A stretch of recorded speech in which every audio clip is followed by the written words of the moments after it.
Time ম্যাগাজিনে প্রভাবশালী নেতাদের তালিকা বেরিয়ে এসেছে, সেখানে কোনো ভারতের নাম নেই, ভারতের একটা নামও নেই, অথচ প্রফেসর ডক্টর মোহাম্মদ ইউনূসের নাম শীর্ষস্থানে রয়েছে। এটা দেখে তো দাদাবাবুদের মাথায় হাত। ভিডিওটা দেখুন। কোনো ভারতীয় নাম নেই।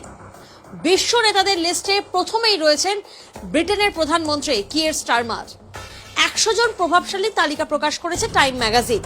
এবছর এই তালিকায় জায়গা করে নিতে পারেননি কোনো ভারতীয়। ভাবছেন, কিন্তু সেই তালিকায় অর্থাৎ সেই প্রভাবশালী তালিকায় রয়েছেন মোহাম্মদ ইউনূস।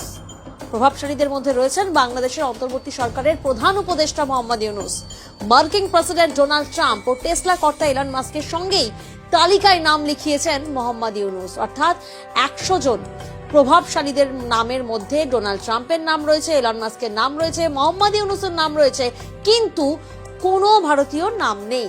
সেই বাংলাদেশ থেকেই 84 বছর বয়সী মোহাম্মদ ইউনূসের নাম রয়েছে প্রভাবশালী ব্যক্তি হিসাবে, কিন্তু কোনো ভারতীয় নাম নেই।